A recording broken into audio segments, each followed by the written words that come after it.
Dear students, इस lecture में हम vector addition by rectangular components का टॉपिक स्टडी करेंगे। आइए स्टार्ट करते हैं। Consider two vectors A and B making angles theta A and theta B with X axis respectively. जैसा कि आप फिगर 1 में देख सकते हैं, ए वेक्टर ड्रॉ किया गया है थीटा ए के हिसाब से एक्स एक्सिस के साथ, और बी वेक्टर थीटा बी के हिसाब से एक्स एक्सिस के साथ ड्रॉ किया गया है। हमने इन दोनों वेक्टर्स का एडिशन लेना है, यानी रिजल्टिंग वेक्टर फाइंड करना है, और फिर हमने ए वेक्टर, बी वेक्टर और इनका जो रिजल्टेंट वेक्टर होगा उनको इनके कंपोनेंट्स में रिजॉल्व करेंगे और फिर ऐड अप करेंगे। तो चलिए पहले हम ए वेक्टर और बी वेक्टर का रिजल्टेंट वेक्टर निकालते हैं। तो इन दोनों का रिजल्टेंट वेक्टर हम कुछ यूँ निकालेंगे कि हम एक कॉमन स्केल ले लेंगे, जिस पर पहले हम ए वेक्टर को थीटा ए के हिसाब से एक्स एक्सिस के साथ ड्रॉ कर लेंगे। जैसे कि आप देख सकते हैं यहाँ पर ए वेक्टर को ड्रा करते हुए आपने इस बात का ख्याल रखना है कि ए वेक्टर का जो मैग्नीट्यूड और डायरेक्शन है वो किसी भी सूरत में चेंज ना हो।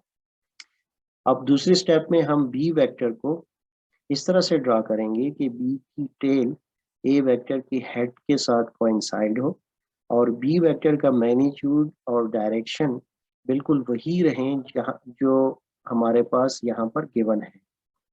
तो इस तरह से हम बी वेक्टर को भी ड्रॉ कर लेते हैं। अब ए वेक्टर और बी वेक्टर का रिजल्टेंट वेक्टर आर वेक्टर बनता है, जो कि हम ड्रॉ करेंगे ओरिजिन से लेकर बी वेक्टर के हेड तक। तो ये जो रेड एरो है ये रिजल्टेंट वेक्टर को शो करता है। रिजल्टेंट वेक्टर की लेंथ हमें रिजल्टेंट वेक्टर का मैग्नीट्यूड देता है, और जबकि रिजल्टेंट वेक्टर की डायरेक्शन हम थीटा आर फाइंड करके बता सकते हैं। तो इस तरह से रिजल्टेंट वेक्टर की का मैग्नीट्यूड और डायरेक्शन हम फाइंड कर सकते हैं। अब चूंकि हमारा टॉपिक ये है कि हम दो वेक्टर्स के रेक्टेंगुलर कंपोनेंट्स को आपस में ऐड करके हम उनका वेक्टर एडिशन लें, तो उसके लिए अब हम ये करने जा रहे हैं कि ए वेक्टर को हम उसके कंपोनेंट्स में रिजॉल्व कर देते हैं, और बी वेक्टर्स को भी उसके कंपोनेंट्स में हम रिजॉल्व कर देते हैं। अगर आप ए कंपोनेंट्स को देखें तो इसका एक, अगर हम यहाँ से एक परपेंडिकुलर ड्रॉ कर दें तो आप देख सकते हैं कि ये हमारे पास एक राइट एंगल ट्रायंगल बन जाएगा, जिसमें यहाँ पे 90 डिग्री का एंगल होगा और यहाँ पे थीटा ए। अब ए वेक्टर की प्रोजेक्शन जो एक्स एक्सिस के लॉन्ग होगी वो हमें इसका ए एक्स कंपोनेंट देगा, और ए वेक्टर की जो प्रोजेक्शन हमारे पास वाई एक्सिस के लॉन्ग होगी, जो कि ये है, वो हमें ए वेक्टर का ए वाई कंपोनेंट देगा। तो इस तरह से हमारे पास ए वेक्टर के दोनों कंपोनेंट्स ए एक्स और ए वाई कंपोनेंट्स आ जाएंगे। क्योंकि ये वाला एक्सिस इसकी इक्वल है, तो इसलिए हम कह सकते हैं कि ये इसका एक्स एक्सिस के लॉन्ग कंपोनेंट है, और वाई एक्सिस के लॉन्ग इसका कंपोनेंट ये वाला है, जिसको हम ए वाई कहते हैं। और इस तरह से हम बी वेक्टर जो है उसका कंपोनेंट ये एक्स एक्सिस के लॉन्ग, जो कि ये वाला बनता है, जो कि बी एक्स कहलाएगा, और बी वेक्टर का वाई एक्सिस की जो कंपोनेंट होगा वो ये वाला होगा, जो कि बी वाई कहलाएगा। और फिर फाइनली हम हमारे पास आर वेक्टर जो है उसका जो प्रोजेक्शन एक्स एक्सिस के लॉन्ग बनता है, जो कि यहाँ तक होगा, वो इसका आर एक्स कंपोनेंट कहलाएगा। और आर वेक्टर का जो, यानी अगर हम एक्स एक्स को आगे यूं बढ़ाएं तो यहाँ तक हमारे पास आर एक्स बन जाएगा, आर एक्स। और आर की जो प्रोजेक्शन वाई एक्सिस पे बनती है, जो कि ये है, यहाँ से लेकर यहाँ तक है, वो इसका आर वाई कंपोनेंट्स बन जाएगा। क्योंकि ये हम यहाँ पर भी कंसीडर कर सकते हैं, तो ये आपके पास आर वाई बन जाएगा। चलिए आपको मैं दोबारा से ये अच्छी हालत में प्लॉट कर इसकी ग्राफ दिखाता हूँ। तो सबसे पहले मैं इसको रिमूव कर देता हूँ। तो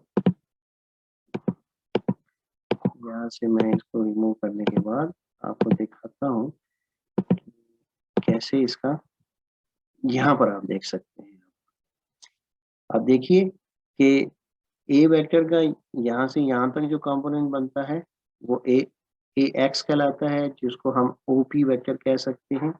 और ये वाला ए वाई कंपोनेंट जो है, जो यहाँ पर लिखा गया है, उसको हम पी एस या क्यू टी भी कह सकते हैं। और बी का ये वाला कंपोनेंट जो एक्स एक्सिस के अलॉन्ग है वो एस टी, और जो वाई एक्सिस के अलॉन्ग है वो T N.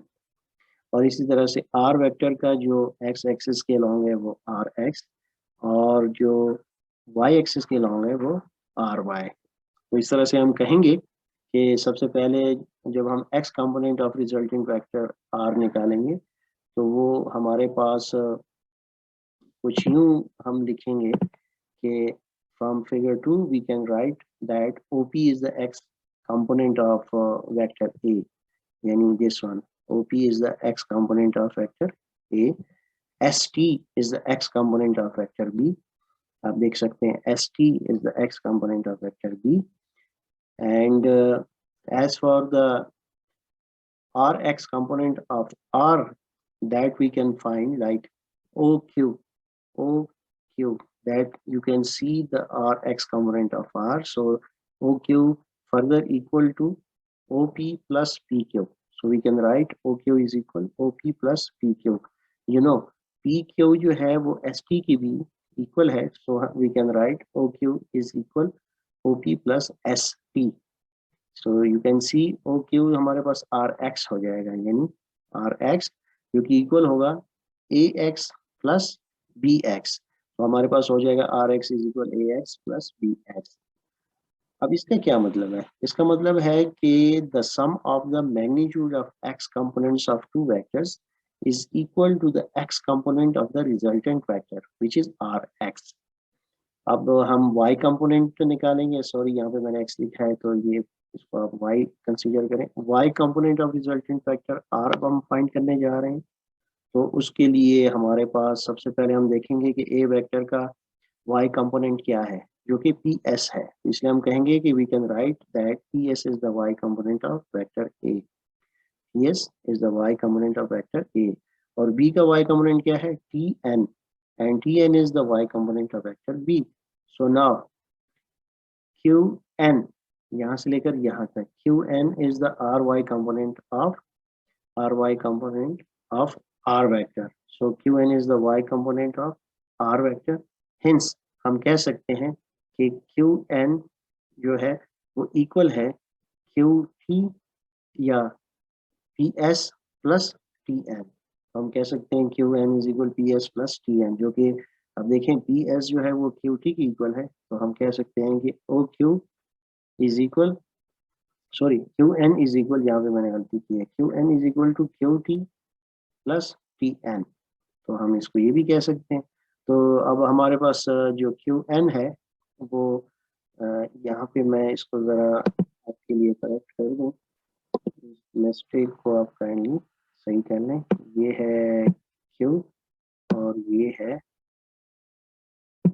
N. Q N is equal Q T plus T N हो जाएगा, यानी Q N equal Q T plus T N.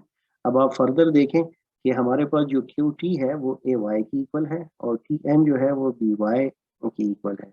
यानी आप देख सकते हैं कि क्यू टी जो है यहाँ से यहाँ तक, ये हमारे पास ए वेक्टर का वाई कंपोनेंट है, ये वाला, ठीक है। और बी वेक्टर का हमारे पास वाई कंपोनेंट क्या है? वो ये है। तो दोनों एड अप होके आर वाई कंपोनेंट बनाते हैं। तो हम कह सकते हैं कि R Y is equal A Y plus B Y. अब इसकी फिजिक्स क्या बनती है? हम कहेंगे कि the sum of the magnitude of Y components of two vectors, यानी ए वाई वेक्टर ए का और बी वेक्टर के जो components is equal to the Y component of the resultant vector R. तो इसका आर वाई तो इसके equal होगा। अब हमारे पास देखें एक्स कंपोनेंट भी आ गया और हमारे पास वाई कंपोनेंट भी आ गया। तो अब हम फर्दर देखना चाहेंगे कि आर वेक्टर का मैग्नीट्यूड हम कैसे फाइंड करें, यानी आर वेक्टर का मैग्नीट्यूड हम कैसे फाइंड करें। और आर वेक्टर की डायरेक्शन जो कि थीटा आर है उसको कैसे फाइंड। तो चलिए अब हम मैग्नीट्यूड निकालते हैं। तो मैग्नीट्यूड निकालने के लिए हम दोबारा से लिख लेते हैं कि एक्स कंपोनेंट जो है रिजल्टिंग वेक्टर का वो इक्वल है R X is equal A x plus B X, और जो वाई कंपोनेंट है इसको मैं वाई लिख देता हूँ आपके लिए ताकि मिस्टेक ना करें। वाई कंपोनेंट जो है रिजल्टेंट वेक्टर का वो हमारे पास जो अभी हमने डिराइव किया है निकाला है R Y is equal to A X A Y plus B Y. तो इस तरह से हमारे पास इक्वेशन 1 इसको हम कह देते हैं, इसको हम इक्वेशन नंबर 2 कह देते हैं। अब हमारे पास टोटल रिजल्टेंट वेक्टर क्या बनेगा, हम कहेंगे कि r is equal r x i cap plus r y j cap. आपको पता है कि एक्स एक्सिस के लॉन्ग उसका यूनिट वेक्टर आई हम लेते हैं और जे के लॉन्ग उसका यूनिट वेक्टर हम जे लेते हैं। तो अभी फर्दर हम इसको अपडेट करते हैं, आर एक्स हमारे पास है a x plus B X और आर वाई हमारे पास है ए वाई बी वाई। तो हमारे पास आर वेक्टर बन जाएगा A x plus B X into I plus A Y plus B Y into J. ये हमारे पास पूरा का पूरा रिजल्टेंट वेक्टर बन जाएगा। अब चूंकि हम इस पूरे रिजल्टेंट वेक्टर का मैग्नीट्यूड बताना चाहते हैं, मैग्नीट्यूड, तो मैग्नीट्यूड फाइंड करने के लिए हम क्या करेंगे, इसका यानी इसको हम इन दो लाइंस में जिसको मॉडुलस भी कहा जाता है मैग्नीट्यूड भी कहा जाता है इसमें हम लिखेंगे और पहले कंपोनेंट का स्केयर लेंगे और दूसरे कंपोनेंट का स्केयर लेंगे। तो ऐसा करने से हमारे पास आ जाएगा r x square plus r y square under the root, और आर एक्स क्योंकि इस टर्म की इक्वल है और आर वाई इसकी इक्वल है तो हमारे पास आर बन जाएगा A x plus B X whole square plus A Y plus B Y whole square under the root. तो ये इसका मैग्नीट्यूड हो जाएगा। अब चूंकि हमने डायरेक्शन भी बतानी है इस रिजल्टेंट वेक्टर, तो डायरेक्शन हम कैसे बताएंगे, हम थीटा आर एक्चुअली फाइंड करेंगे, ये वाला थीटा आर जो है हम ये निकालेंगे। तो उसके लिए हमारे पास टेंजेंट ऑफ थीटा हम यूज करेंगे। तो उस हिसाब से हमारे पास थीटा आर बनेगा tan inverse r y over r x. R y चूंकि इक्वल है a Y plus B y और आर एक्स इक्वल है a x plus B x. तो इस तरह से हमारे पास थीटा आर हम निकाल। तो डियर स्टूडेंट्स ये था आज का टॉपिक जिसमें हमने वेक्टर एडिशन दो वेक्टर्स का बाय रेक्टेंगुलर कंपोनेंट्स फाइंड किया।